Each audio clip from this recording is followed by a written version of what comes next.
Everything I was doing was about being the best at this and progressing. And then all of a sudden, boom, you can't do this anymore. Máirtín Óg McDonagh, Connemara native, business coach and author. Thank you so much for joining me on Garry Talks. They were pointing the finger at me. You took too many chances, you borrowed too much money. Who am I now? I'm not Máirtín Óg, the footballer, the manager, the businessman. I'm not anybody. I used to walk down to the sea, and there was a couple of mornings where I stood on my tippy toes and I went just to let myself in. What made you walk back away from the water those 3 times? This was grief at it. Huge. Nobody had died, but I felt I died. This is a GK Media podcast. Great to have you on the podcast, Máirtín. Fascinating story you have, and I've seen you doing talks in front of people and tears have been shed and people can relate and connect to your story, whether, they've had similar experiences or they certainly, I think, feel it, like they're walking in your shoes. Let's just bring it back to, I think, where we often define ourselves, and that is childhood, because you had a tough childhood in the sense of you lost a parent, your father, at a young age. Can you talk us through that moment when you found out that your father had passed away? Well, that was a tough time, I suppose. I got a very early introduction to the harsh realities of life, you could say, in that I depict the scene in my book, Mind Over Mountains, where I talk about being at the graveyard, not knowing really as an 8-year-old what was going on. It was a fine summer's day in June 1969. A beautiful day, actually. I remember it being very warm. And I remember hearing the graveyard in Carrow, where I'm from, in Carrowrua and Connemara. The old graveyard is set on a beautiful site right beside the sea. Mm-hmm. So that particular morning, even though there was a big crowd in the graveyard, I could hear the waves kind of splashing off the rocks, just literally 100 yards away. And the tide kind of rippling along the beach and that. But there was a big hole dug, and as is normal for a grave. And I saw the men lowering in a coffin. And I realised that the men who were lowering the coffin down were actually my uncles. And they were wearing, obviously, black suits and black ties with white shirts. But 2 or 3 of them were crying. And as the coffin was lowered in, as happens in Connemara, it's filled in. So I could hear the sound of the clay hitting off the coffin, and the stones as well, of course, because it's not perfect topsoil in Connemara, as anybody would tell you, and the stones hitting the coffin as well. And then I heard this kind of really loud, kind of wailing sound, really deep, hurtful, mournful crying. And I looked up, and it was my mother that was crying. And my uncles were crying. And then a lot of people around me were crying. And then I realised that actually it was my father that had been lowered into the grave.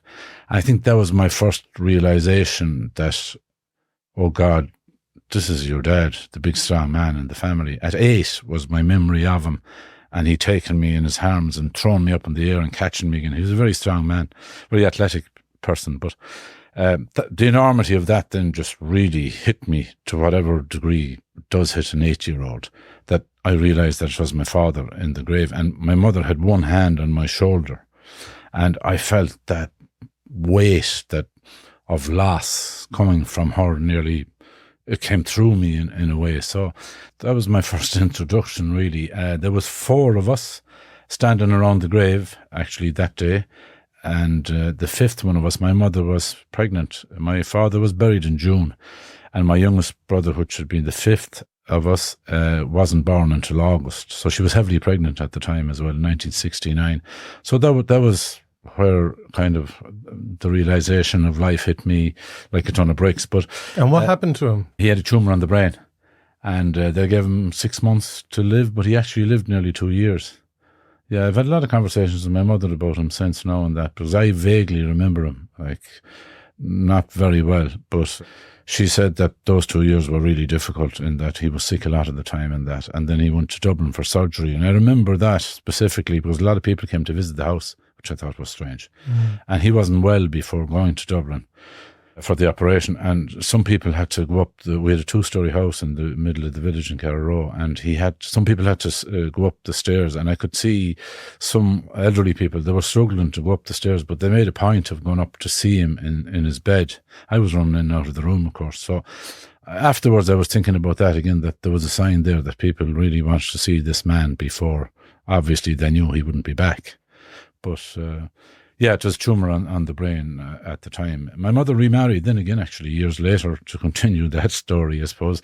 And would you believe it, she's buried her second husband.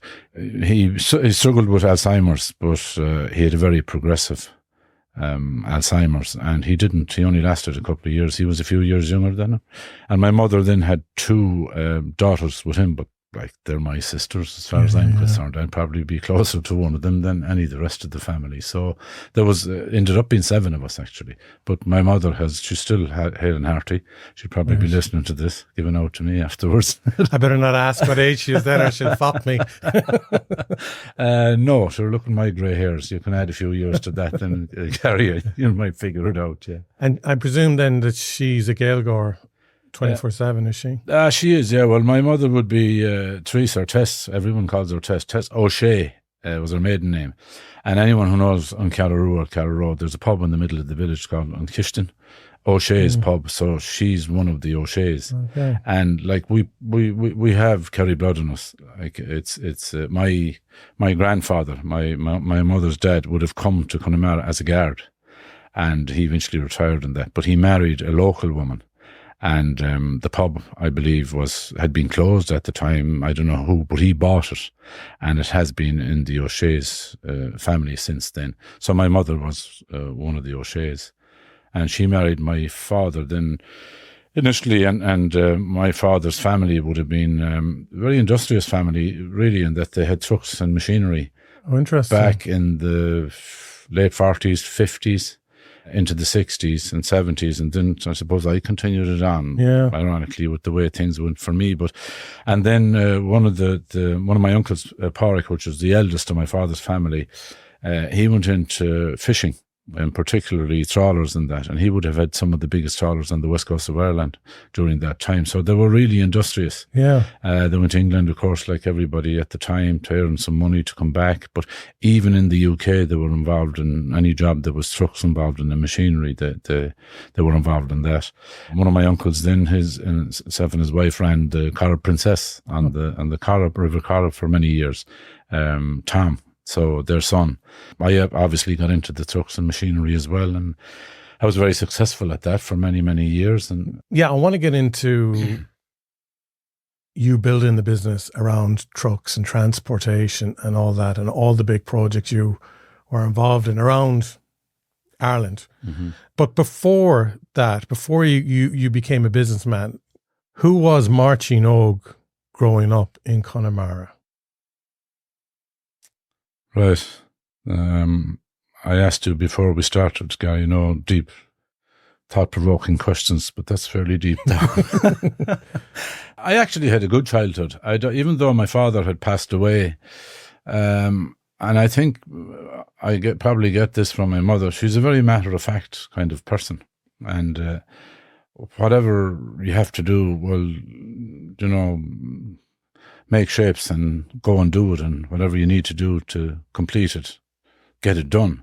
So, like, she had no choice but to get on with life during that time, and she ran a shop, which was old school type of shop where there was a grocery and she had a drapery. She sold some clothing and old women's knickers and all that kind of stuff. And she said to me a couple of times, she said, the women used to love you in the shop, she said, but I never made much profit from you.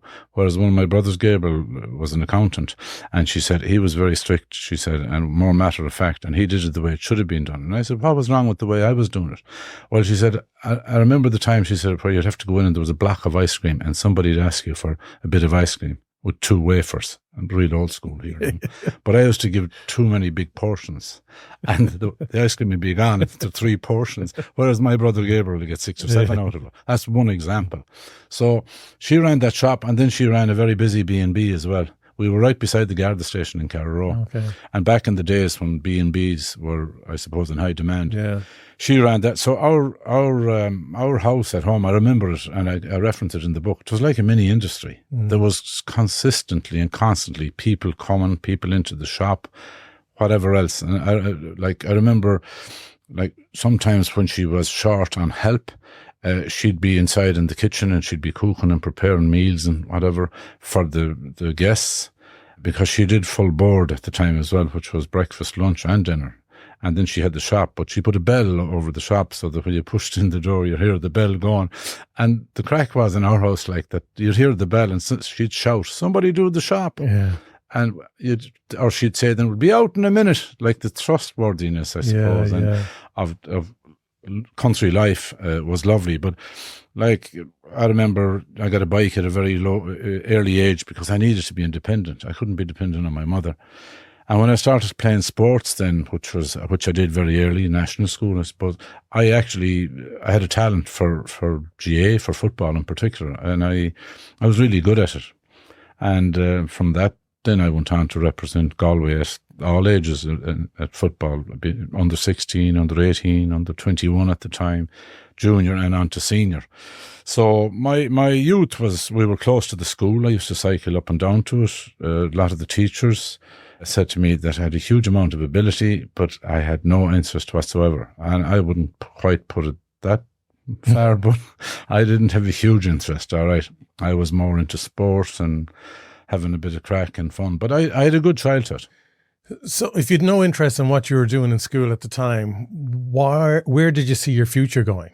Like, were you thinking, "Oh, it's grand, I'll take over Mom's shop," or? No, 100%. I had decided, Gary, no one's ever asked me that question before, by the way. 100% I had decided, coming up to my leaving cert, that I was going to join the Guards. And I think there was a couple of reasons for that. Maybe like county footballer, kind of being a guard. I liked the lifestyle. I liked the fact that you would have a fair bit of freedom dealing with people, whatever. So I was very sold on that. And I think when asked about it by career development teachers or whatever, I always said that I wanted to be a guard. College wasn't for me, I think. Yeah. And my English teacher tried to convince me differently. Lord have mercy on her, if she saw me now writing books, I say because she used to be always on my case. And I mean in a good way. Yeah. I think she saw my talents and abilities where I didn't see them. Yeah. And it's ironic. But yeah, being a Garda Síochána, that was up there as one of the things I thought I might fit into and would suit me. And playing senior level with the Galway footballers, like, that must have been an amazing experience. Well, it was, like, we're talking the 80s. Like, I suppose my claim to fame during that time was I was on the Galway under-21 team, as it was that time, for 3 years. And we got to an All-Ireland final and drew with Cork, and they bet us in a replay. So, like, we were still a junior club at home, which meant I could play junior football at county level. So I played at the Galway junior team in 1982 and 83, and then I was called onto the senior panel in 84. So I was obviously probably, they noticed me anyway. But it was short-lived, really, because I had a career-ending injury. I ruptured my ACL. And I tore a cartilage as well at the same time. So it was devastating that time, because... That's a knee injury, is it? It's a knee injury, yeah. Yeah, it's very common now for people. But that time in the early 80s, it was career-ending, really. I only knew of 2 people that had it done in this country and got their knees repaired, was Pat Spillane and Colin O'Rourke, the Meath footballer and the Kerry footballer, respectively. So, like, I remember when I was diagnosed, and the surgeon in the Blackrock Clinic in Dublin, he just said to me, he said, "What's your story, Mr. McDonagh?" And I looked up at him. He was a Kerry man, Brian Herson. But I looked up at him and I said, "What do you mean?" He said, "Can you afford," he said, "to be 5 months out of work to rehab your knee?" He said, "I need to rebuild it. It's in shreds." And I just said, "God, no." I said, I was after getting married the year before and I'd started the business. And I was busy with that, so there was no way I could afford to be 5 months. So long story short, and many, many years later, I never repaired that knee. And it was even fun. to this day. No, even to this day, when you consider, and we'll probably get to it later on. All that you've the done. Stuff I've done, yeah. But that particular day when I left the Blackrock Clinic in Dublin, like when he said that to me, he was hovering over me. He was a really big man, but I was looking up at him, and it was like he hit me with a sledgehammer on the top of the head or on the forehead, because my life centred around sport and particularly GA at that time, and I could see myself improving and getting there, and everything revolved around it, like my training, my preparation, everything I was doing was about being the best at this and progressing. And then all of a sudden, boom, you can't do this anymore, definitely not at this level, county level. Yeah. He said to me, he said, I don't think you'll even get away, he said, doing it at club level. I think, he said, your knee will be too unstable. Now, for a couple of years after that, I tried playing with the club at home, but I kept breaking down. And then I was developing other problems with back problems and stuff. So eventually I gave it up completely, but it brought me into management at the club level at home, because I had experienced a lot working under good management teams and coaches for the couple of years I spent with Galway. So I said automatically, like I said, God, I have an awful lot to offer back here. So I did, and I had a lot of success early on with the club at home, and we won the junior county title, we won the intermediate county title 2 years later, and we got up to senior, first time ever for the club. So I was very involved in all that, and I took great pride from it. That the sport I loved, I was able to partake in it in some way. So you must have felt like, with all respect, like a king in your village. You know, here you are, like, for those who aren't familiar, certainly in Gaelic areas, but in a lot of towns around Ireland, GA is a core part of the community, and to be playing, to get to senior level and then to be coming back and building the club up to All Ireland titles, it really brings everyone together. And, a lot of that is down to yourself. And at the same time, you have businesses where you're employing people from the town. Yeah, well, my mother often tells me, she references that you were a big fish in a small pond. Like, that grounds me when she says that to me, and she always has. But yeah, whether I like it or not, I'd have to agree with you that, the success, and it gave me a lot of comfort and satisfaction that my involvement with some of this and the progress it was making from the sport, and how the locals and how the local club and the whole thing was being lifted by it. Never mind how my success was going with my work and that. But I suppose it all substituted for the loss that I had suffered myself by not being able to play at that higher level. And like, for someone listening to this now who might have somebody that they know who has had surgery and repaired their injuries of the same one that I've had, during that time it was not as commonplace. And as it is, one of my sister's daughters, she's in the Connacht rugby team, under 18, she's had her ACL redone, and she's only beginning to come back now. So like, it is very common now, but for me that time it was devastating. But the fact that I went away and I started playing first, and then I kept breaking down, I said, God, what could I do here to stay involved and, pass on the knowledge that I've learned? And then, ironically, I suppose, that led me to find out as well that actually I was someone who could have a very positive influence on people. Because like every club in Ireland, we had 2 or 3 or 4 guys, some of them might be listening to this now, that were troublesome. Yeah. Where they had huge ability, but it was very hard to keep them on track in a small rural club in the west of Ireland. But I found I had a way with them. Keep them on track in terms of they liked going drinking and... Yes, and stay focused on training and stay focused on the doing good and, the bigger picture of down the line, what we could achieve and that. So I found that I could sit down with them at their level and say, God, Garry, we really need you here. Your abilities in that position, we don't have 3 or 4 people. will you guarantee that you'll work with me and we'll work together for success? And I found that many of them have come up to me since and they said they really enjoyed the time and it brought them on a lot. And the fact that somebody, I suppose, was sharing something with them and supporting them and in some way challenging them, but coaxing them along to become better themselves. And yeah, it was, and when I look at what I'm doing now in particular as a coach, but during that time as well in the late 80s, I suppose I was doing the same thing, but in a different way. Yeah. So I never looked at it like, my mother's comment about a big fish in a small pond. Well, I was that person. A lot of stuff was revolving around me, but I felt I was well able for it. And I think in scenarios in life, if you are good at certain things and it means that you have to lead or help people and get people together for some big challenge or goal or something, and if you have that gift, why not do it? So business, you enter the world of business like your mother and your father. Yeah, I did very early, actually. Yeah, very early. In your 20s, is it? Early? Yeah, in my 20s. Yeah, and I got married in my 20s as well, actually, the first time, and it felt like a natural progression for me. That even though my father had passed away many years before that, 1969, as I said earlier, I went into business in the end of 82, 83. So there's that big gap where it was just, shouldn't say just, it was my mother running two businesses out of the house.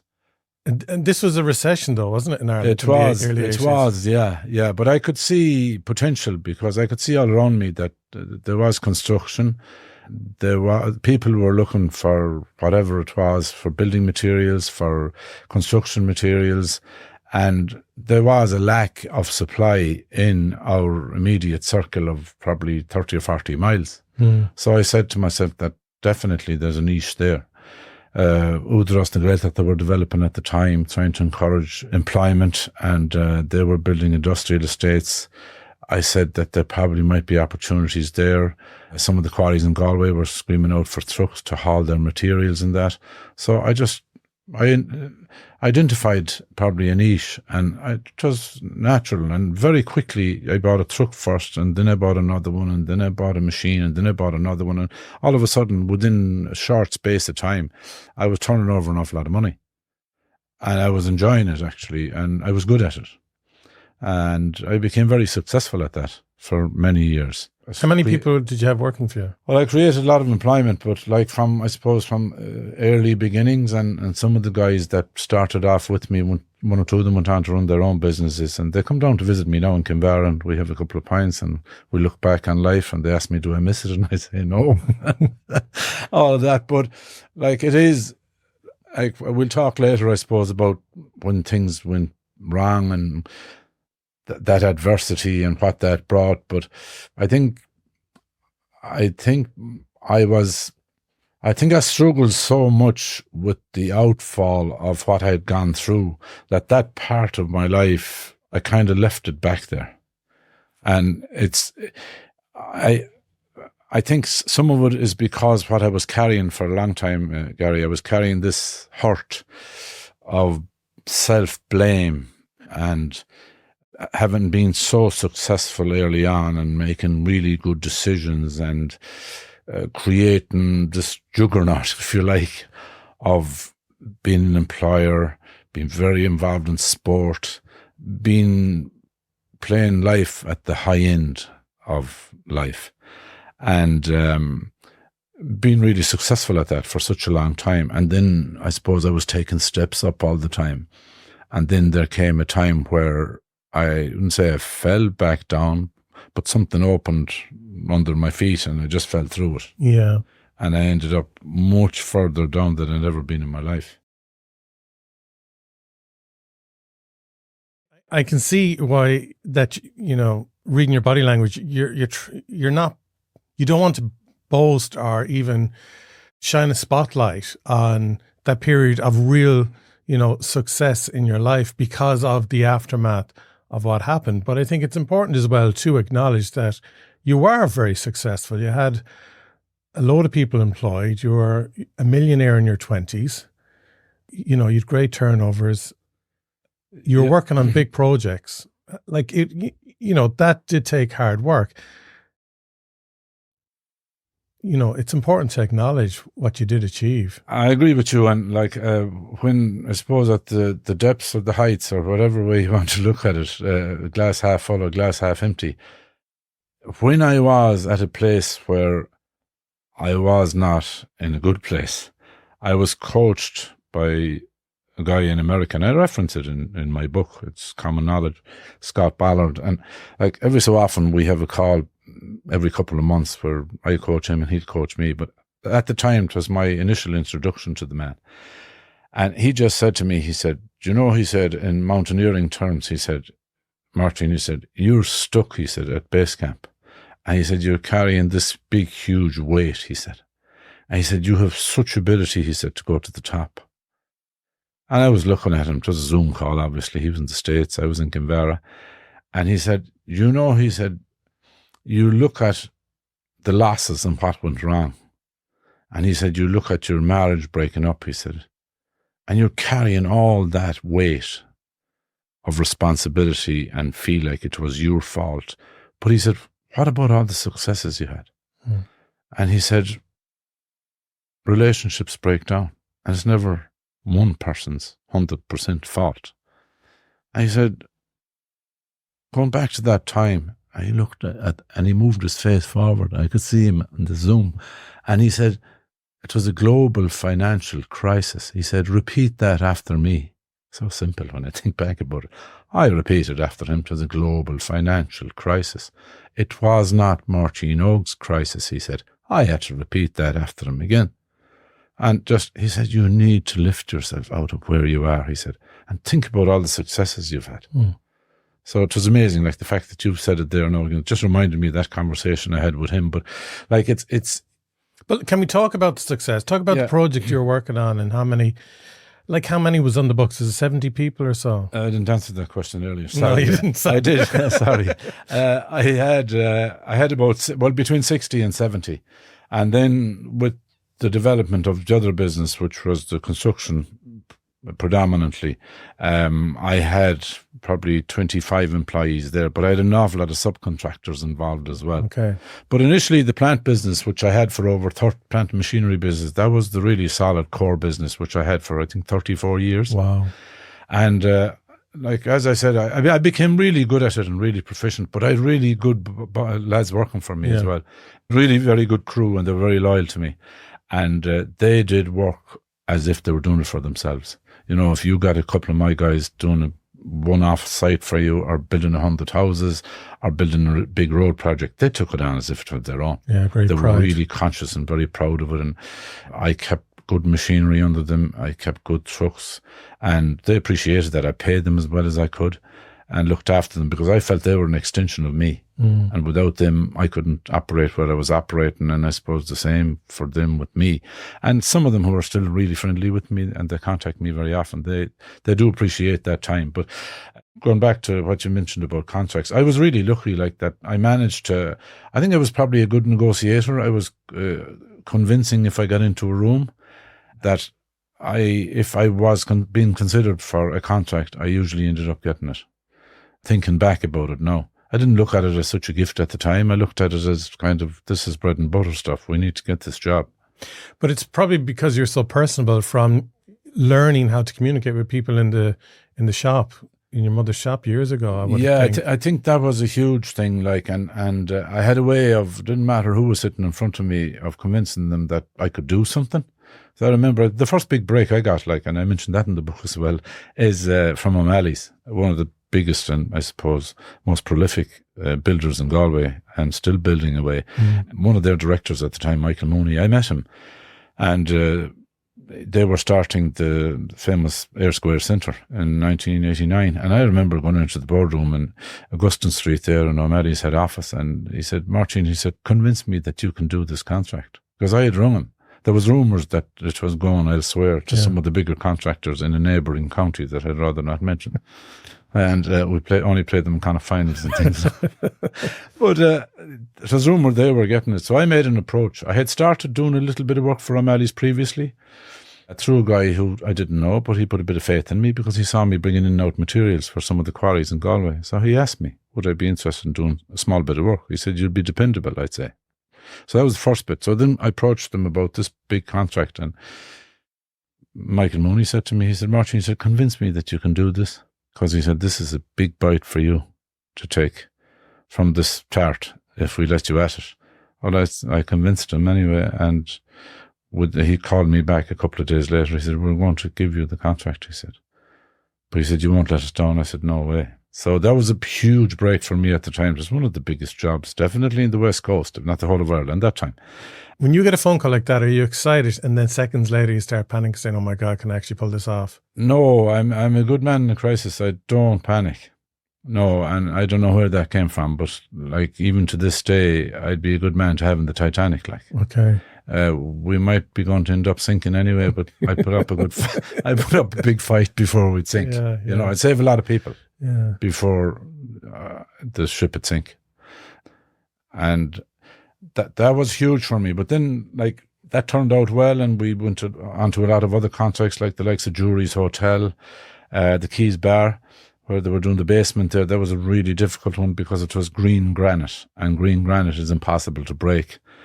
And we had to blast it out of it when you consider where it was and that. So, like, there was a lot of Galway Bay Hotel. We did a lot of work there, and an awful lot of housing estates around Galway at the time.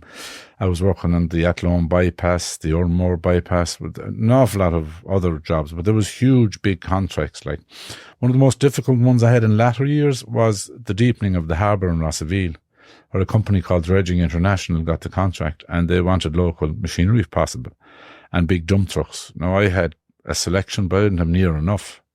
But once I knew I had an opportunity getting in there, I decided. And I was lucky that a lot of the plant suppliers, and particularly, I suppose, the finance houses, they worked with me. And like, we took on that. It was 7 days a week, 24 hours, and it was high octane stuff because we were excavating out of water, out of seawater.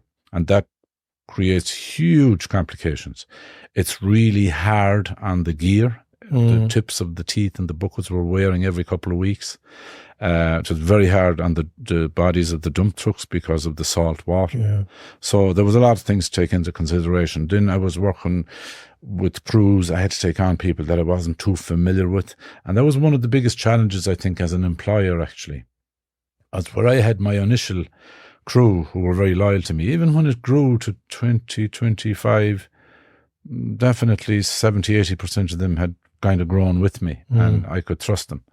And that was a big thing for me, Garry. If you were employing me, I didn't want, if we were supposed to be starting a job at 7 a.m., I didn't want any of my crew coming at 7:20 and making a habit of it. Yeah. None of them did. And I didn't want them taking any shortcuts or anything, because I wanted whatever we were doing to pass any inspection, so that there wasn't a problem to get paid, and that we were being looked at as better than everyone else because of what we do. But as it grew, it became more difficult to have that, I suppose, honesty and to have that control, if you like. But I think it was kind of a spirit, a community, a way of doing things that we had. And as the numbers of employees grew, it was harder to keep on top of that. Yeah, I struggled a bit with that. And then, like, as a business coach now, one of the big things I see people struggling with, I struggled with it myself. I tried to be good at everything. And sure, none of us are good at everything. And like, when the pressure came on with the financial crisis and that, the areas where I was not strong are the first, I mentioned Titanic earlier, they're the first parts of my businesses that started to let in water. And all of a sudden, I couldn't put sticking plasters on them. They became huge holes. And then my boat began to list, if you like. So, like, one of the things that I work hugely in conjunction with business leaders now, if I'm working with them, is what are the areas that you're not comfortable in? What have you done about that? How can you make improvements there? Because everybody, of course, we all want to talk about stuff we're good at. Yeah, and we want to ignore what we're not good at. Well, ignore is probably, maybe for some people. But I would say that that's another way of looking at what you said, Garry, actually. Those areas that I wasn't strong in, I wasn't ignoring them, but I wasn't doing anything about them. Okay, yeah. I was kind of giving it lip service. Oh, jeez, I'll have to get to it. I'll get to it.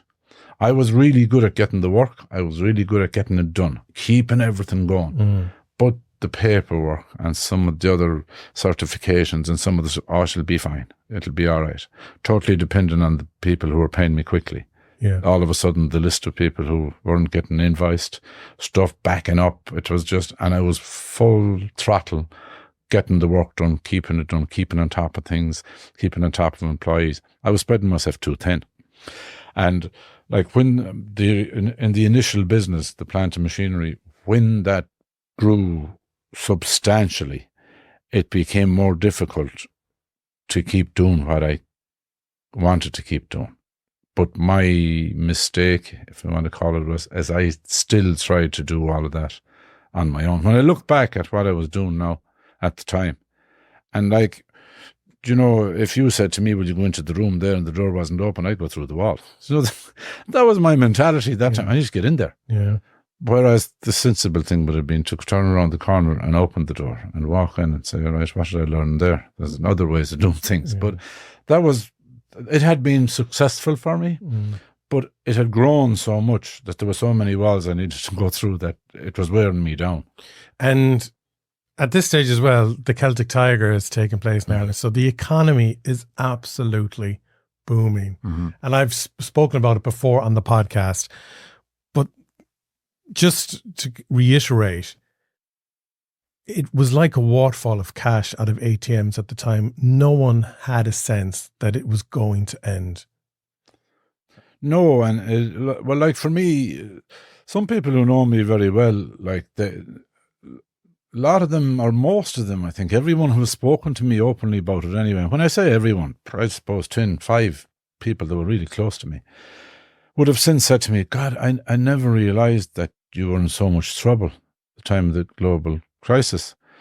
And all of a sudden, you started to lose your businesses. And while it took time for me, who was in the middle of it, it was like an eternity, but it probably took 2 years, 2.5 years maybe, till it got to its worst. But that 2.5 years were the worst 2.5 years of my life. And I wouldn't wish them on my worst enemy. I don't have any enemies, but if I did, I wouldn't wish them on my worst enemy, because the stress of trying to keep both businesses afloat was unbelievable. Like what started to happen was people just stopped. They couldn't pay bills, or well, that's only a small part of it, Garry. And I suppose I need to be conscious that people listening to this mightn't have a clue where I'm coming from. But like when I set up a second business in 2005. Well, now, don't forget, let's go back slightly here. My plant business was really solid. I had a lot of equity in it, a lot of good machinery paid for. I had some stuff on finance, but not that much. So I had an awful lot of stuff going to work every day with no finance to pay. And your turnover My turnover was in the millions now at this stage. But when I set up the second business in 2005, early 2006, I called it Óg Developments. And I went into developing. Initially, we had a lot of success, early, small jobs and that. But then I could see opportunities for bigger developments. So the biggest one, of course, was the one I did at home, which was an 8.6 million development. But in Carrow. Yeah, and I was about 70% through it. I worked with local builders here at Purcell Construction, and they went out. I went through a tender process. 3 of the bigger builders tendered for it. I decided to work with Purcell's. And I was about 70% through that, and I was going in. In other words, a lot of the houses had been probably 60% complete.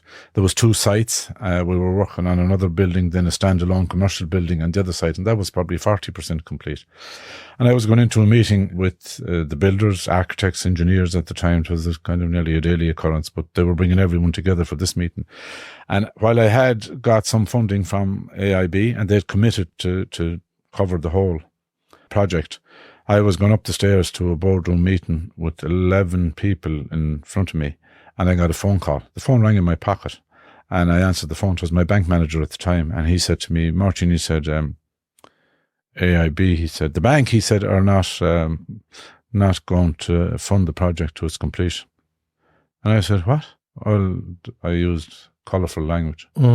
And he said, well, they've decided, he said, they don't want to be out that much in Carrow. And I said, like, I've sold most of the properties, I said. And what isn't sold, I've agreed leases on with strong tenants and everything. I know, he said, they've made a decision here. He said, we've been stretched all over the place, he said, and they don't want. So there was some other small talk and dirty talk and colourful talk. So, how are they even allowed to do that, though, if they committed to Well, at the time, a lot of things were done, and like anyone who tell you the truth, like in my case, I had 2 businesses. One of them was really strong, but then money was being taken from one to try and support the other, and the next thing it put the solid business in trouble as well.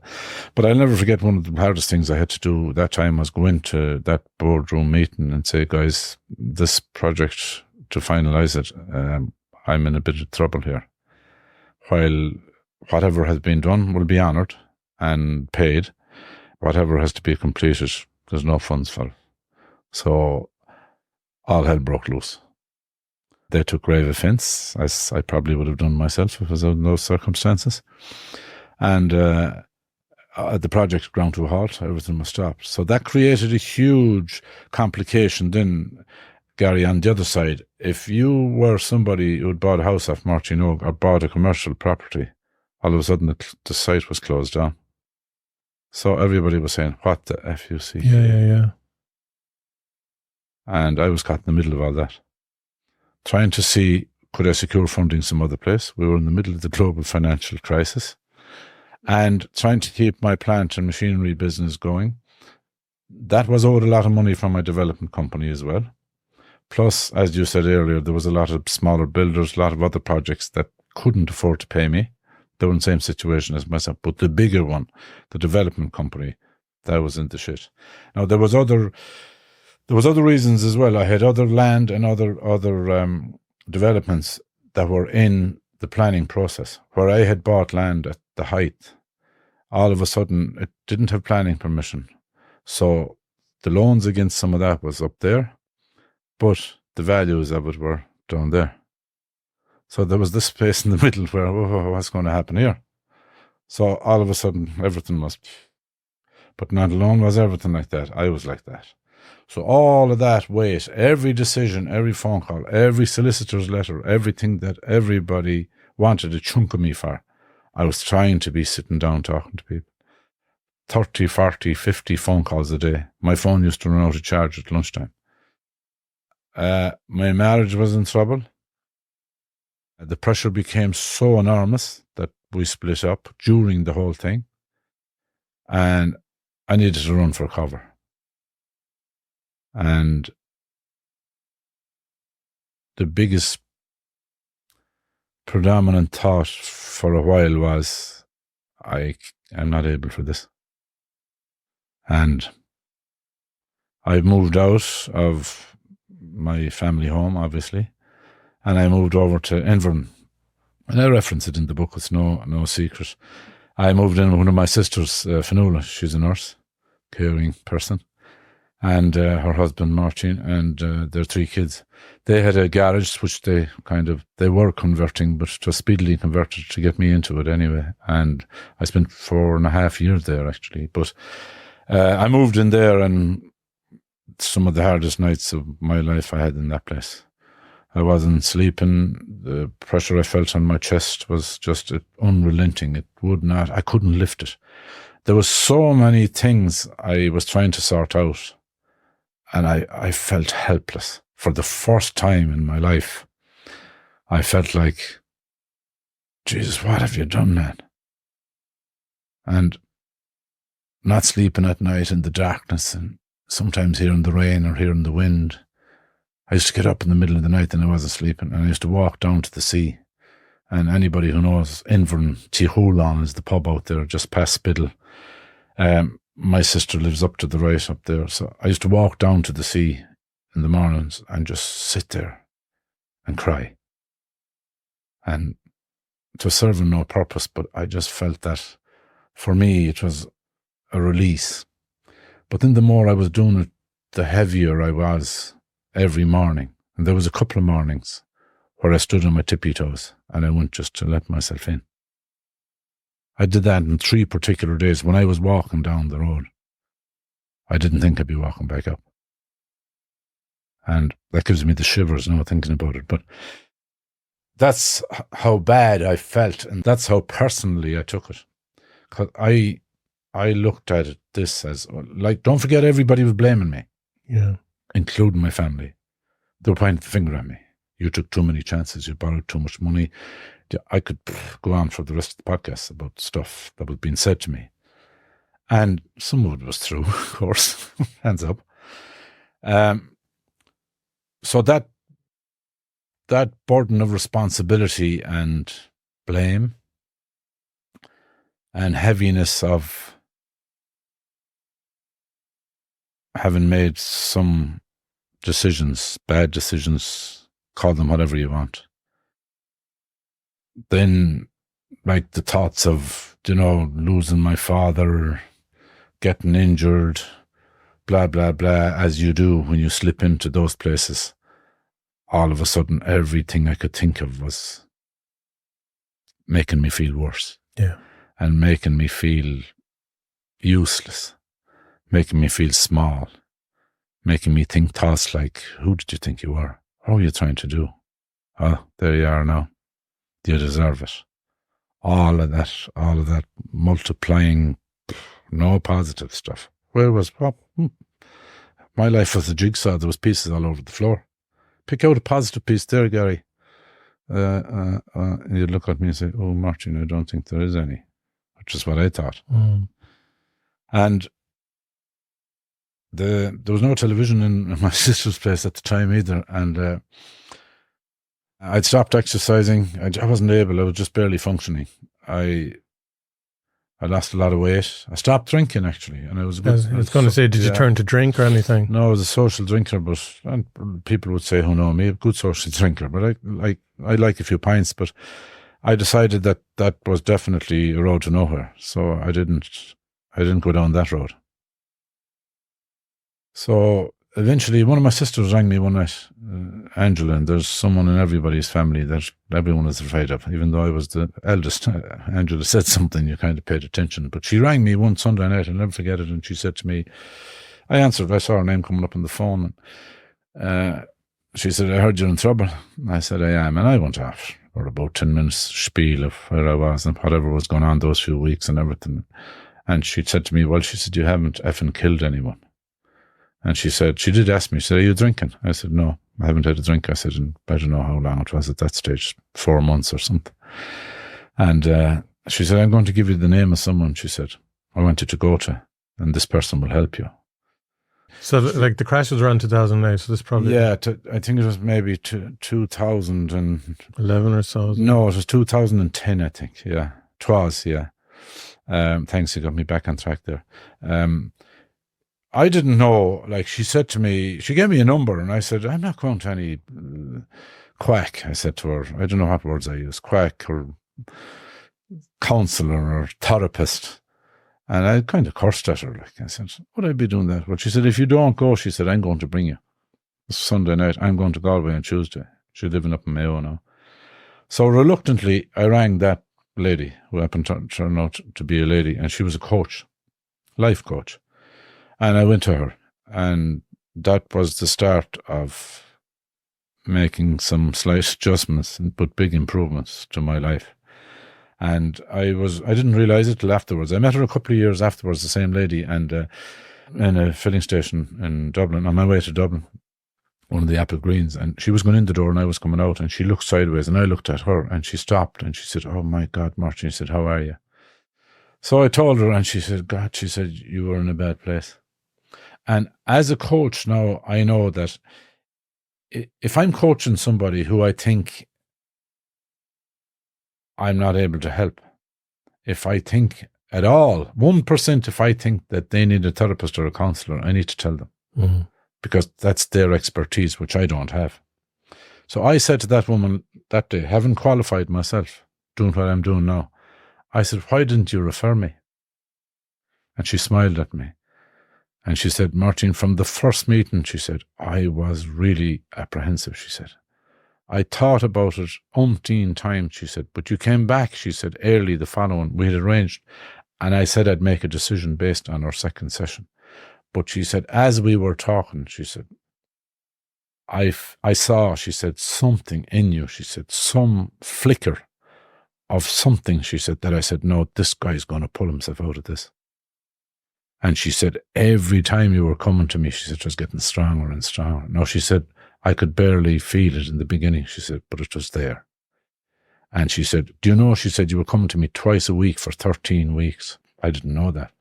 But she said, every time you were getting stronger and stronger and stronger. So that was where it started for me. And I went back to the jigsaw that I mentioned earlier. Yeah. And I started picking. And some of the pieces I picked out were, who was I as a person? What values did I have? And of this whole jigsaw on the floor, there was a mess. Of course, there was an awful lot of it totally outside of my control. And it's the same for anybody listening to this that might be dealing with some sort of difficulty, whatever it is, that the only thing sometimes that we have left, that we have any control over, are our thought process and the actions you can take around that. Yeah. I know it sounds really simple to someone stuck in it like me that time, but that's what I went back to. And those little pieces I picked out, my mental health, my physical health came later, but God, Máirtín, you can't keep doing this to yourself. You won't be able to keep this going. This is chronic stress. Mm-hmm. You need to pull yourself back from that. There's an awful lot of that stuff that you can have no influence whatsoever over. So pick out what you can. Your own choices, your own mindset, your own actions. Go for a walk. Enjoy nature. Make a cup of coffee. Pull yourself out of where you are, because you cannot fix so much of that. And that was where I started. I know to someone that's listening to this now that says it couldn't be that simple, but for me, that's definitely, and it was that jigsaw and just taking little pieces and allowing myself to feel good. Talking to that guy in America came months later, but when he said to me, well, you know, he said, you've been so successful for so long, he said, and coming from where you come from. So I began to get a bit of comfort out of that. And one or two friends, and in my presentations, and if I'm doing a talk or something, I talk about the value of having one or two friends that you're comfortable with. And I was lucky I had one or two. I had two in particular that contacted me religiously every week, and every couple of weeks met me for a coffee. And they weren't coaches or therapists or anything. Because there's something that's really stuck with me that you said at one of your talks before, where like New Year's Eve, you were that guy who kind of stepped aside from the party and was texting like loads of people, wishing them a happy new year. And, you know, you could be sending up to 150 texts or whatever. Yeah. And when you hit rock bottom, that there really only was a couple of people. That's all, that, you know, would check in on you. Yeah, and that, like, there was two people, and that meant so much to me that they were willing to sit down and talk about the state of the GA or talk about whatever, or how you doing? I'm not too bad. How are you coping? I'm doing all right. I went for a walk this morning. Oh, just good man. Are you on the bike? No, I'm not able for that yet. I will meet you next Thursday. Are you around? How's 10 o'clock? Even that meeting next Thursday. This person is willing. He's not blaming me. He's not pointing the finger at me. And I had a client recently, Garry, that was struggling with his past and was stuck in that place where I was stuck myself for a long, long time. And he was angry and he was blaming everybody, and it was poor me. And I was that person for a long time as well. But when you are operating in that place, and I referenced it as being in a cocoon. Now, a cocoon is comfortable. And I was in that cocoon, and this gentleman that I was coaching, I'm still coaching him actually, but when you're in that cocoon, there's comfort in it because you can blame everything outside and you go into it and you hide away from people. During that time, like if I saw you at a filling station, I wouldn't go in. Yeah. If I saw you coming out of a coffee shop, I wouldn't go into it because I was ashamed. I was embarrassed. I knew everybody, the big fish in the small pond all of a sudden landed back in a smaller pond. Yeah. And I felt like everybody. And add to that the complication of a marriage breakup. Oh, she threw him out. Oh, she did it. Whatever. Yeah. People say. So I was I was in this cocoon of self-pity. Yeah. Like you'd people who you'd employed for over 35 years who, of course, suddenly had to let go. And then you owed millions as well, then, didn't you? I did, yeah. I was owed a lot of money, but I owed millions. Yeah, of course, yeah. And it didn't balance. So like you lost your businesses, you lost your marriage, you suddenly owed millions. Like I lost my identity as well, Garry, which was a huge one. Like, if I said directly to someone listening to this podcast, say, think about this, look in the mirror, and you can't do what you've been doing for 40 years anymore. You're broke. Your marriage is broken. You've lost your confidence. How would you survive? Who would you be? What would you do about it? That's where I was. And it's very hard to describe how low, deflated, I don't know what are the words I could use, all of them and plenty more, that you're just so flummoxed, flattened, you feel useless. Who am I now? Like, I'm not Máirtín Óg, the footballer, the manager, the businessman.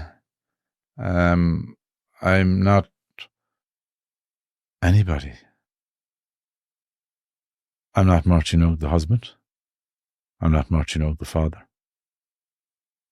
So it was worse and worse, it seemed to be getting. So to look, and I'm referencing the jigsaw, to look at that pile of my life, how did I create this? And that was the way I was looking at it. Why did I do this? Was it all, as somebody said to me at a talk recently, all those fucking mistakes I made? And that's where I found myself, and that's where I've come from. What made you walk back away from the water those 3 times? Yeah, I went back there years later, and it was a strange feeling. It was a summer's morning that I was going back to visit my mother. I was living in Kinvara at the time, and I'm 9 years down there now, 9.5 years. And I just said, I'm going to go down here. I need to do this. So I went down and I parked in the car park, and I walked over to where I used to walk, and I stood at the edge, and the tide wasn't fully in, but it was in about halfway in, but there was a good drop down, and I just looked over the edge, and all the hair stood on the back of my head, and I could feel the little tears coming down each side of my eyes, and it brought me back to one in particular. One night I was down there, it was really raining, lashing heavy, as typical West of Ireland November morning at 4:30, very dark. I had no flashlights or anything. I just didn't want, if something happened to me, I didn't care. That's where I was. But in answer to your question, I think that particular day, having seen the light of day, something stopped me, and I was saying, God, Máirtín, doesn't matter how it's turned out. You're a father.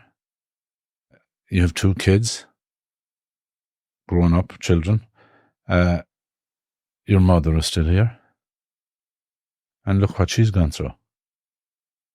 You're a brother, you're a sister. You were an employer for many years. You're somebody who makes a difference in people's life. You need to start thinking differently. And that got me back a couple of times. I think that particular day was that was the hardest. But the worst thing, I think, for people to deal with, and for me in that particular instance, was like, this was grief at a huge, nobody had died, but I felt I died. Yeah. But I was still alive. suffering the consequences, which was a worse death. But for me to pull myself back from that, and you let out a sigh of relief and you go, geez, wasn't he lucky he didn't do that? But it doesn't stop there. And the other two occasions, the same small talk came into my head. But what I want to get across in this is that while you give yourself that space of, looking for some sort of, I talk about seeds of positivity now. It doesn't matter what you're struggling with. It doesn't matter what adversity there's always something. And I began to look at it like that, hold on a minute, you're still here, man. I was hearing about other people who were struggling the same, the biggest developers in the country, whatever else, some were not here anymore. Yeah. But that wasn't doing me any good either. But believing in myself again that, people will have to work with you. You're going to have to find a way out of this. You're going to have to. I began to start thinking constructively. They were my seeds of positivity. But don't forget, and this is what I want to get to, for my sister opened in a television for me then, that's very relevant. And I used to watch, sometimes I'd flick it on just to see, not the news. I couldn't watch the news because what was on it? Oh, sure, banks and this and that and that. But I used to watch an odd film. But then when I was watching the films, it was like somebody was sticking something into me again, because sad films would come on, or family films, with the father gone off with the daughter and the mother gone off something else. And then they come together and there's a big dinner. I didn't have that. And that was making me really emotional. And then a sad song on the radio or something that would remind you. I like country and western music, and sure, a lot of them are I shot the wife and I shot the dog and I shot the kids. So there was, like, even though I was beginning to lift myself with the coaching and with the positivity that I began to look for, and my mindset shifting a little bit, all of these things were bringing me back again. And it's, oh God, will this ever go? I'm struggling here. I really want to start looking at things differently. I want to start taking positives out of this thing, take another piece out of the jigsaw on the floor, something that I can have an influence on, something that I can change and improve. Yet these things that come at me, or I'd pass someone on the road and they wouldn't salute me. And I'd take it, they probably didn't even see me, but I'd take it, there's Garry, he didn't even put up his hand. Yeah. Putting myself into this place. Jesus, yeah. And then the solicitor's letter to the wife. And then you'd be saying, God, what am I going to do here? So that was, and that happens, people who are trying to pull themselves out of situations where, like, life has a way of, it doesn't always go smoothly. We'd always win the lotto and you'd always be at the Galway races and everything would be lovely. But it does kick you in the you-know-where. And sometimes it never comes in ones, like it's usually twos and threes and whatever. And it could be every red light today as you're passing and, I have a puncture as well. And I have no change for something else, and I'm late for this or that. But there's always, and I found, and that for people ask me now, they say, how long did that go on? Initially, it was very consistently, like daily. Then it became weekly. But after a couple of months, sort of, I used to nearly get 2, 3 or 4 weeks before something had come at me. But like even to this day, Garry, there are certain things or certain events or certain places I was at an event, I was invited to it, and this gentleman came over talking to me. He's following me on LinkedIn, and he kind of punched me in the ribs, and I'm well able to take a punch in the ribs because I look after myself now. And like, he jokingly said, God, he said, what a comeback. I didn't know him. And he said, I'm following your stuff on LinkedIn. He said, I love your newsletter every Thursday. And he said, God, he said, after what you've been through, he said, it's great to see you. He said, you come back now. He said, you're helping people. He said, and helping business owners. And Jesus, great. And like, he was giving it this. And then he came back about a half an hour later and he was at it again. And I just said, look, I said, I appreciate, I said, what you're saying to me. And I appreciate, I said, that, you're delighted for me and where I find myself now. But I said, from that time, I said, in my life, I said, I have an ex-wife who probably will never talk to me again. I have a daughter who I have a very strained relationship with, and I have grandchildren I don't see. And I said, that's down to that time. Not in anything particular I did, I said, but it was down to the circumstances and the fallout of that time. And then he looked at me and his mouth open and he said, I'm so sorry. He said, I didn't realize that. So, like, managing that in the years where I suppose my progression has gathered legs a little bit. But like anybody who's been through trauma or grief, or there's a legacy, like, and there's parts of your life that are always going to be affected. Yeah. But you do get better at it. And I'd say that to anybody listening here who might be struggling with something and finding it hard to shake it. You do get better at it. Talking about it, definitely. I wouldn't be able to do this 3 years ago. I'd be on the floor there, sobbing. But you do get better at it, and you learn from it as well. And you know that there's certain parts of life that you will never feel 100% comfortable with. But you'll manage it, and manage it in such a way that you'll be able to progress. And that was a big learning for me. Still dealing with that, those results and the consequences and the fallout, if you want to call it that. It's probably a better word. That while people assume that, oh, that fella's flying, going around in a pair of shorts and he in the gym 3 mornings a week and going off climbing mountains and whatever else. There's still a huge hurt there. And Convar on a Saturday night, whatever it is. But there is and for other, I know for the other side as well, and people who were working for me, were associated with me, who lost their jobs, like, there is another side to everybody's story, you know. So, like, when I see quotes now about, you know, be kind, you don't know what's going on with the other person, I think it's very true. Yeah. And, you know, try to understand that maybe somebody who's struggling in some way that you might know anything about, that it's important, especially nowadays. I think people are carrying so much stress and struggling with life. Sometimes a smile, or, you know, meeting someone for a coffee. And that's what I say. I say it a lot to clients, but I definitely say it in my talks and presentations. Like, in a relationship, whether it's your other half or your wife or whatever, listen to the other person. But don't just ask a question. Listen to the answer. And I'd say to some people in employment sometimes, how do you show up for other people? Because unfortunately, we've gone down the space now of, it's all about me. What can I get out of you? And you need to give me more for what I'm doing for you. But it needs that. We need to change that.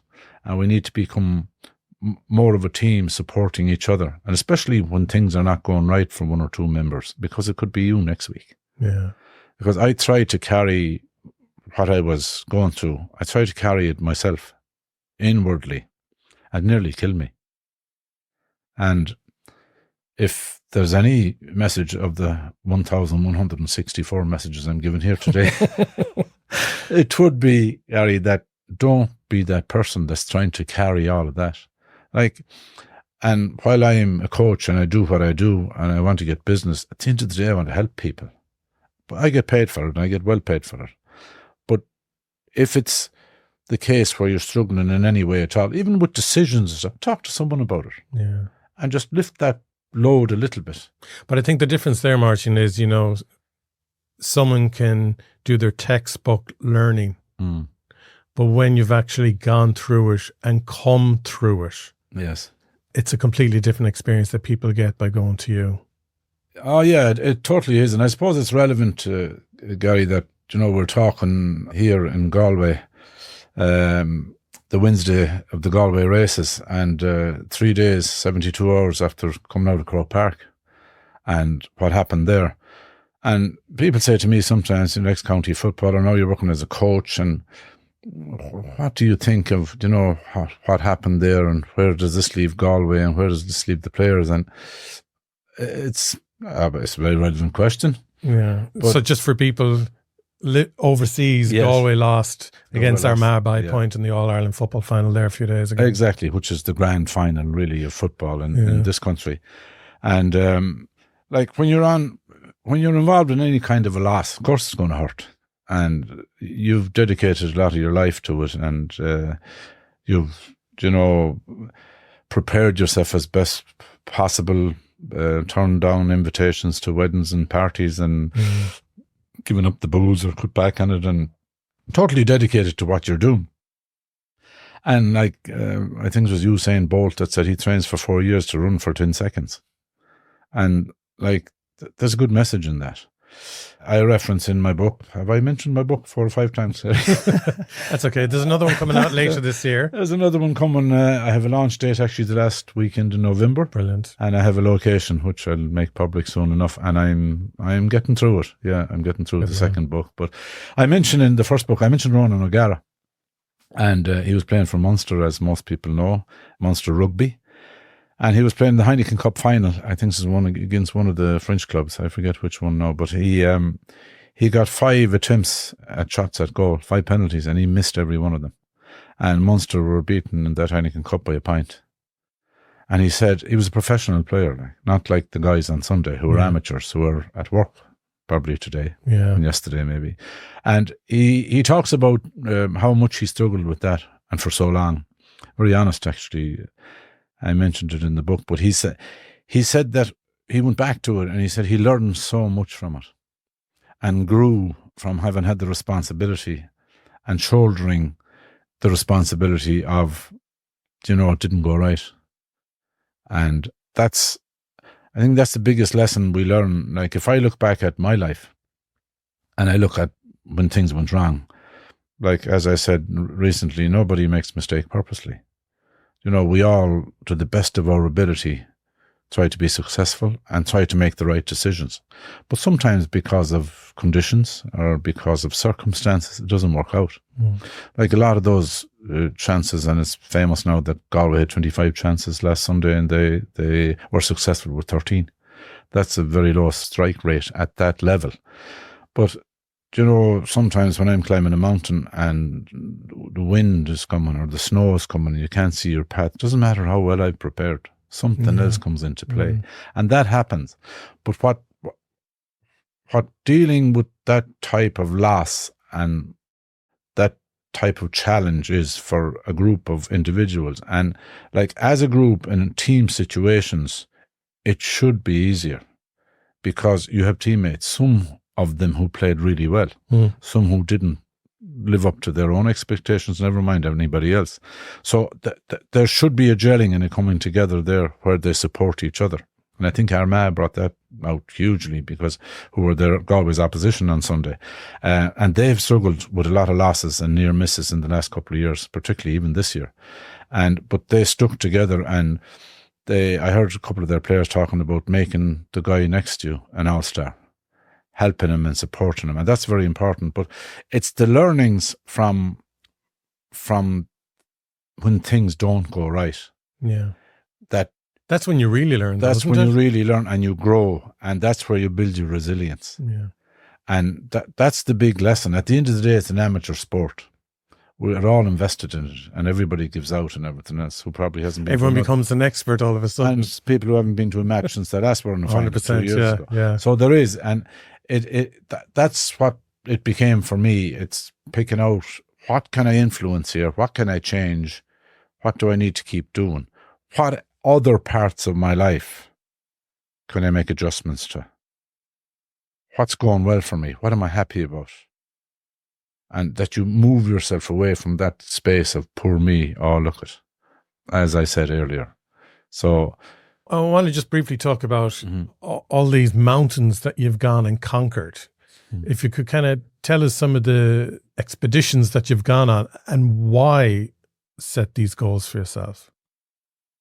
Okay.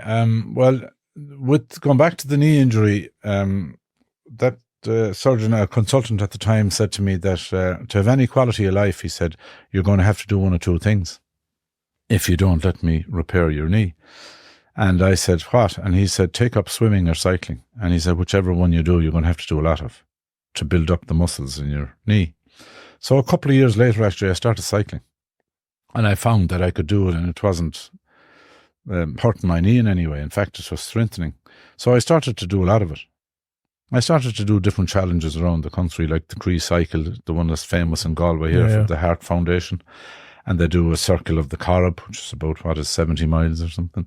I started doing a lot of that. And then in 1999, I heard about an organisation called the National Council for the Blind of Ireland, NCBI.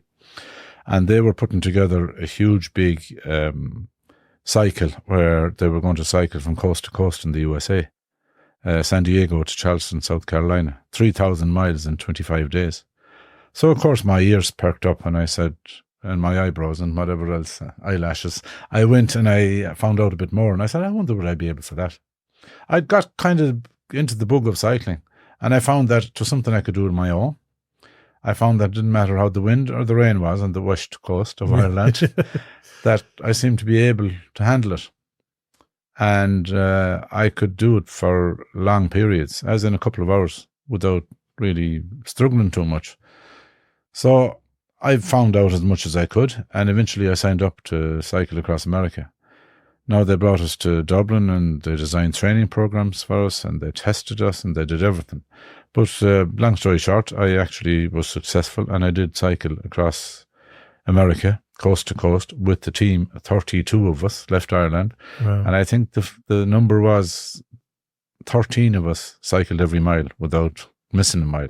Some people had saddle sores, tummy upsets, different injuries, mental breakdowns, all kinds of things, because we cycled every day. We averaged 137 miles a day for 25 days. But even that alone, I found that my mindset was really strong. I struggled, of course, on certain days. I wasn't a born cyclist. I was a GAA player. But my body changed so much while I was preparing for it. I lost a lot of weight. I was putting out different power. I had to manage myself on long climbs and hills because I'm heavy boned. But I learned how to draft. I learned how to ride my bike in different circumstances, and I became really good at it. And that was a huge success.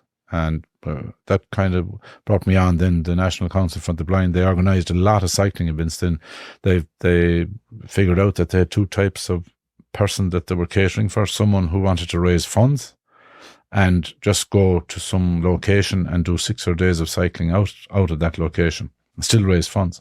Then they had the likes of myself, more hardcore, I suppose, people who wanted to do more challenging cycles, but would still raise funds for the organisation. So for many years, they brought us to France, and we used to do 7 or 8 of the hardest stages of the Tour de France that particular year. So I did a lot of that. Brilliant. Did an awful lot of cycling. But when I moved to Kinvara then 9 years ago, as I mentioned earlier, we were right in the Burn. I look out the window and I see the sea and I see the Burn. So I started doing a bit of hiking, just for a change. I was kind of tired, I suppose, of the long endurance cycling, and that I wasn't getting the same buzz out of it anymore.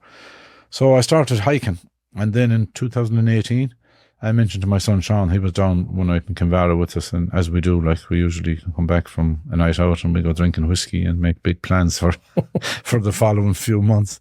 So on one of those nights, I told him, I said, I'm going to go to Everest Base Camp. I said, would you have any interest? And he said, God, I'd love that. So we trained together at different times, and even though I do an awful lot more training than he does, he's one of these natural kind of wrap up and I can do it. He looks at me like, suppose you're training hard, Dad. Yeah, but he joined me, and we went to Everest Base Camp. Since then, I've been to Kilimanjaro. Brilliant.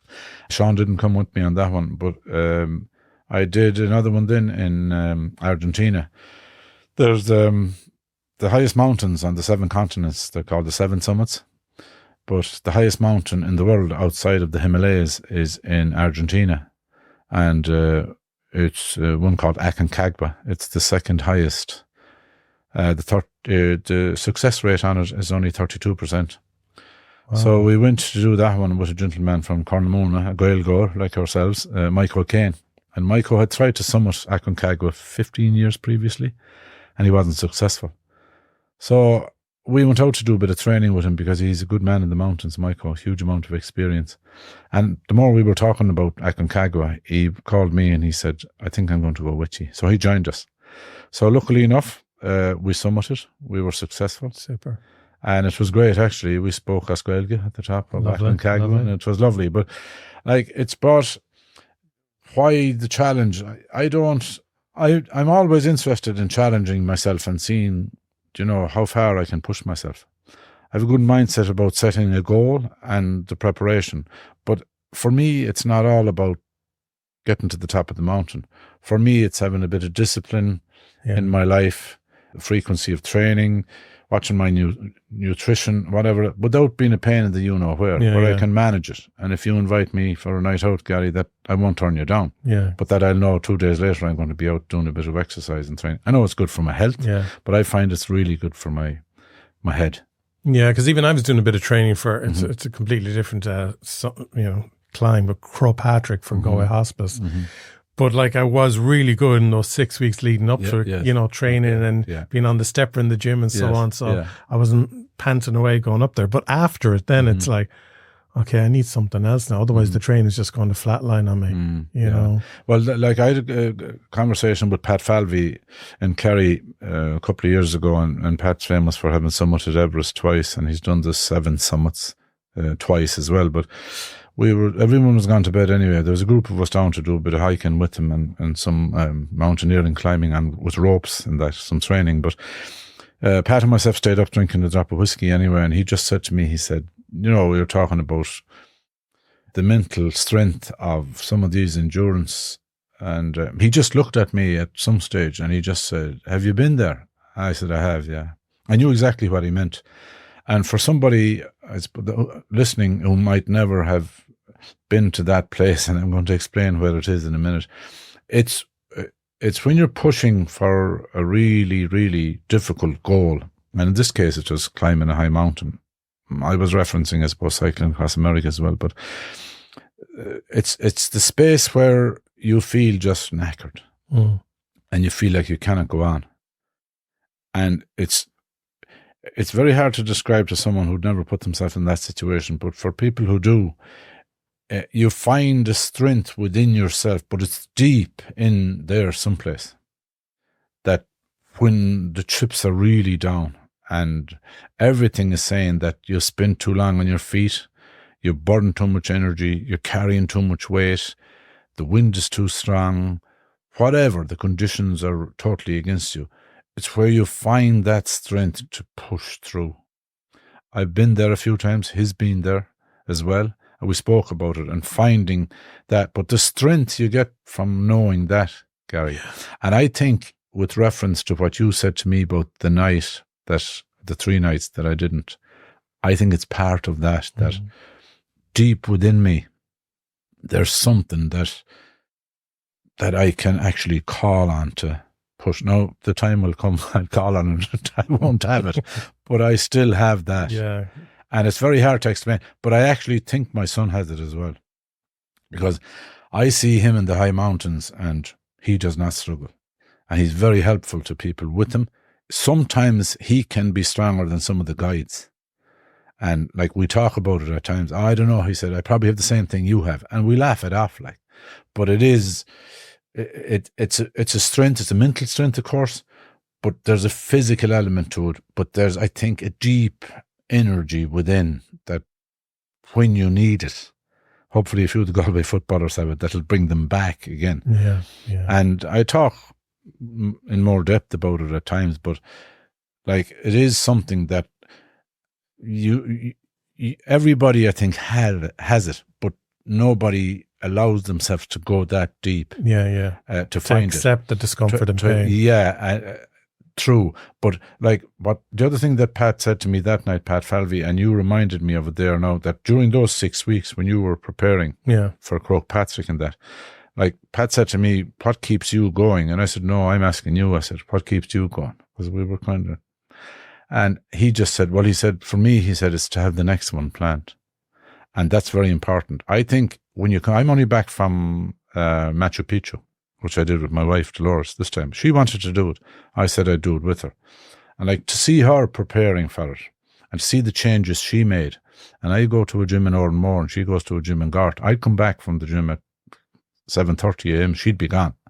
And then she'd come home sometimes and she'd go for a walk in the burn. She was really dedicated to, and she did really well. But everyone has this power within them that if you set a goal for yourself, that God, what do I need to do now to make sure that happens? I need to do this. I need to do this. I need to watch my diet. I need to train meticulously as often as I can. You'd be amazed what you can do. But having something else planned after completing that one, even if it's a year away, it doesn't matter. That's a real focus for you to say to yourself, right, okay, I need that. I need to be preparing for that. Everybody's different. Yeah. Some other people listen to this will say, no, going fishing is enough for me. Fair enough, yeah. Fair enough, yeah. It's great that you mentioned Dolores as well, because like we've had hours and hours of conversations off the mic throughout this year. And sometimes when you're talking about your life, you mention BD and AD. I do, yeah. BD being before Dolores and AD after Dolores, or present day. Yeah, and she'll kill you for bringing this up, and I'll blame her. I'll say, I blame you. I'll say I didn't bring it up. I'll bring you up. Garry did.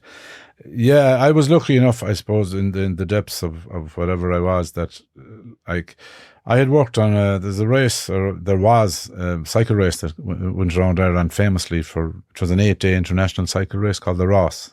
Oh yeah. And a lot of international riders come to it and have done over the years. But for many years, I used to work on that race I used to work as a driver, bring around in cycling. There's a referee. He's called the commissar. It's a French word. And they keep an eye on things that are being done right. Riders are being fed in the right time, drinks coming up at the right time, punctures are being repaired, whatever else. They control the race. And I used to drive in the middle of all the cyclists, and it was real high octane stuff, but I was good at it. But I'd stepped away from it for 2 years during the worst of my problems and issues. And they came and they asked me, would I come back, that they were really struggling to get some of my experience. So I reluctantly went back and did the race that year for them. But the first 3 nights, and it's famous for lads well able who are not racing, well able to drink pints and talking about old races, you can imagine. Yeah. But anyway, I hadn't gone out for the previous 3 nights because I just didn't want to be facing people. I was still not in a great place. But the 4th night anyway, and it's an 8-day race, I think we were up in Donegal. The guys said to me, you're coming out with us tonight. So I reluctantly gave in. They were nice fellas and they just wanted to be. So I went out. But lo and behold, I met Dolores that night. She was working with a Dublin team and on the same race. And she just came over to me one night and she said, obviously, the lads who knew me well and the women involved in the race had been talking about me and what I was going through. And she came over to me and she just said, I heard you're going through a tough time. And I said, yeah. I said, look at blah, blah, blah. But she had her own troubles and she was divorced. And she said, sure, when you're in Dublin sometime, she said, give me a shout. So I didn't even ask her for her number. So I don't know, a couple of, maybe 6 or 7 months later, my son Sean he had a girlfriend in Dublin at the time, and it was her 21st. And she invited me up. So I went up and I went to the pub they were in that night, and I left kind of early, but the following day I just said, I wonder, would I meet Dolores? And I said, I haven't got her number. But there was a lady who runs a lot of races. She runs a junior tour and she works on the Ross as well. I rang her and I said, would you have Dolores' number? And she said, I do. So she sent it to me. And we met for a coffee that day, and kind of the rest is kind of history. But I think something put Dolores in my way because she's a nurse, retired nurse now, but at the time she was nursing. And I don't know, when Dolores met me, like, relationships are lovely and it's romance and it's love and usually everybody's going in the same direction. But when Dolores met me, wherever she was, I was going the opposite direction anyway. I was in the throes of where I was. I didn't think too highly of myself. I was struggling in every part of my life. But she kept in contact with me, and slowly it became a relationship. And I used to go to Dublin and come back down to try to sort out the affairs of the nation, and go back up weekends or whatever. And eventually, after a couple of years, she said to me, you need to move from where you are. She said, I see you. She said, you come up on a Friday. She said, and your energy raises. But on Sunday, even before you leave, she said, Sunday morning, you'll begin to drop again. And she said, what are you going down for anyway? And I began to think about it, and she was right. So eventually I moved to Dublin. And that was the best move I ever made, because I got out of that place where everybody knew me. Yeah. And it gave me breathing space again. And I started, the only work I probably was really proficient at was anything to do with transport. So I started to do a little bit of consultation work for an organisation in Dublin, where I used to go into transport companies and help them out. And that, I began to draw my breath up there. And I could walk down to the local pub and Dolores would go with me. They knew us as, she was from Kerry, I was from Galway. I think he's an ex-county footballer, full stop. They didn't know anything else. And that gave me breathing space. Anonymity. And it was like, and I go around out of the estate we were living in, and I go into the little spar shop on the corner, and there was a lot of Polish women working in there. I knew all their names, I knew their family, it was lovely because nobody knew anything about me. But then every so often I'd have to come down for whatever. Sometimes it was court cases, other times it was meetings, all that, and trying to still keep some semblance of directorship on what I had left behind me. But the fact that I knew I was coming away from it again, it eased the pressure a little bit. So that's where Dolores came in, and she really helped me at a time where I wasn't being helped by anybody else. And whatever she saw in me, as I said, I was going the wrong way. Yeah. She saw kindness. I think she probably saw something that she felt strongly about. I don't know. After today, I'll have to ask her, Gary, actually. Yeah, there's a lovely energy from her. Yeah, and I think I found that. And like, she tells me that I brought a great energy to her as well, and that, I was appreciative. I was a different kind of a person. And it worked anyway. And we got married just last November, gone by for the second time. So it's second marriage for me, second marriage for her as well. Ironically, we both have 2 kids around the same age. Dolores' son Andrew, and Emily, her daughter, and my son Sean, and Rena, my daughter. And we both have grandchildren now. So it's I'm struggling to see mine, but she sees hers quite often. And it's funny, like in the beginning, it's amazing, like when Dolores was having any association with her grandchildren, I used to run a mile from it because it was reminding me what I didn't have. Yeah. And that was difficult because she wanted more of the grandchildren and I wanted less of them. Yeah. But we had a conversation about it, as we do about a lot of things. And she said to me, but Máirtín, she said, Andrew's kids love you. And she said, you need to look at it differently. And it was amazing. It was like just a wake-up call. Like, they love me as if I was their granddad. Like. So I changed my mindset about that. And I suppose there's another message there that sometimes we go into places about situations that we shouldn't. And we put ourselves in situations because we think, oh God, I don't want to feel that now, because I can't have it with my own. Whereas these kids love me. Like when I go back to when I was living with my sister, Fionnuala, back in Injavon, like the best thing about that move for me was she had 3 kids and they loved me. Yeah. At the time, worst time ever in my life. They thought I was God. Yeah, they didn't judge. They didn't judge. And they used to come in and sit in the chairs beside me and they'd talk about their problems and and to this day, I'm so close to them. They were, I think, another draw for me not to jump into the sea those mornings. Because every time I'd go in there, one of them would come out and they'd sit down, and all of a sudden my troubles were so far away because Niamh was talking about somebody in the classroom and Owen was talking about wanting to have muscles like me. And the older one, Alva, she'd kill me if she hears this, she was talking about things and I'd ask her, had she any boyfriends, and she'd get all shy and everything. But it was normal stuff. Yeah. And that meant so much to me that time. When I felt like nobody loved me, these kids loved me.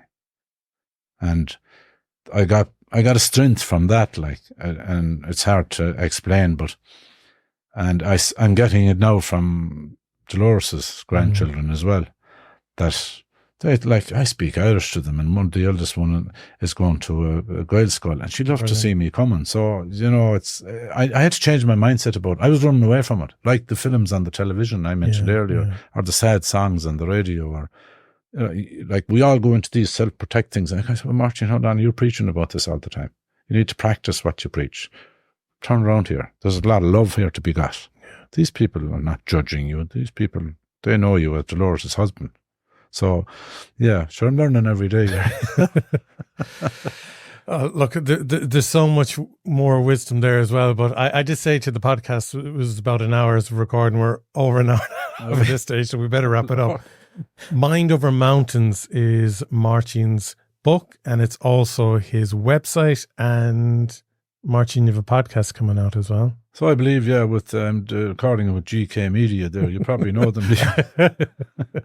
Oh, they're great guys there, and ladies. So that's super exciting as well.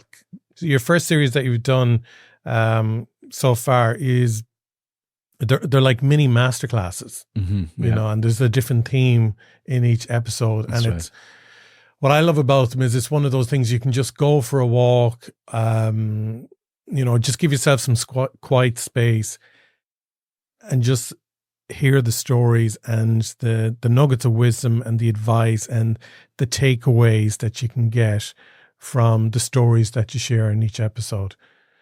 Yeah, that's well put, actually. Yeah, and I think they're fairly shortish. They're around the half hour, and some of them are less. Yeah, but there'd be something that you might listen to going for a walk, as you said, driving the car or whatever. But a lot of them are based on my own experience and what I'm finding dealing with clients all the time, and what I see works for people and worked for myself. So the second series, which I probably will do next month now, I will interview some people, some interesting people from a mindset perspective, from dealing with adversity, you know, building resilience, all that. Because I think, like I find with leaders and business owners especially, like while they come to me for one or two parts of their life that they feel that they're struggling with, there's always hidden stuff that needs to be found and needs to be dealt with for the overall picture. Like, people talk about balance and work-life balance, and I talk about it a lot myself, but I think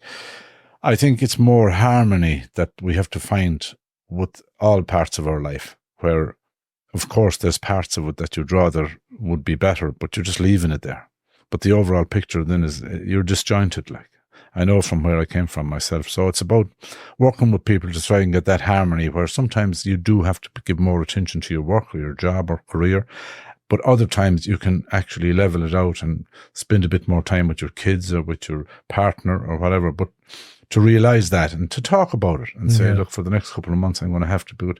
We need to make a bit of money. I need to improve this, whatever it is. And I think harmony is probably a better word for it. But not to forget in that harmony, and I talk about it in one of the podcasts, that your own health is your wealth, of course, but it's our biggest asset. And we need to mind that as well. And that's very important. Yeah, and I think anyone in business, we've all gone through that experience of it kind of being a bit of a lonely journey. So it's great when you can actually talk to someone who has had experience of being in business through the highs and the lows, and the reinvention as well. You can just have that open, transparent, non-judgmental conversation with it. It really makes a huge difference. Yeah, 100%. So you're an author, you're a podcaster, you're a business coach, you have your website, Mind Over Mountains, as well. You do talks and you do one-on-one consultations with people, and you're constantly climbing mountains and stuff. Right, yeah. Right, okay, yeah. So plenty of positives there now. Plenty of positives. To throw into the jigsaw. I'm enjoying this part of my life, really, Gary. I love helping people. I get messages from people after working with them, and they'll blow your mind. Like, it's not €1 million, but it's worth millions of euros when you see light bulbs coming on for people, and you kind of say, yes. Yeah. And you mentioned your newsletter that comes out on LinkedIn every Thursday, so people can find you on LinkedIn and subscribe to the newsletter. And there's Máirtín Óg, Yeah, and like there was one there a couple of weeks ago, which was the one about getting that phone call from the bank before going into that meeting with the board, and I was just saying, wow, it's just so powerful. Like, it just sucked me right in straight away. Yeah. So even to get those little things in your inbox every Thursday, you know, I'd recommend people sign up for it. Yeah, it makes a difference, and if people want to find me, as you said, LinkedIn, I probably do a lot. I'm on all over social media, but on Facebook and Instagram, but particularly LinkedIn. I get a bit of business out of that. If anybody wants me to come in and do a talk, I guarantee you no one will fall asleep in the talk. But I find that given that base to people, where I could talk all day about cycling across America or climbing one of these big mountains in Argentina or the Himalayas or whatever, but like, while some people will relate a little bit to that, and I feel that I've much more to offer, that I can talk about pain points that I've gone through, struggled with, that people around the table or in a crowded hall are struggling with the same things. And when I see the last talk I did recently, you were involved in it yourself doing the sound, where I could see people crying in the room. But the big thing that I noticed, and I scanned the room all the time, nobody was on their phones. Everybody was switched on to what was being said and what was going on. And that's the best compliment you can get as a speaker at these events. Absolutely. Continued success, Máirtín. Good.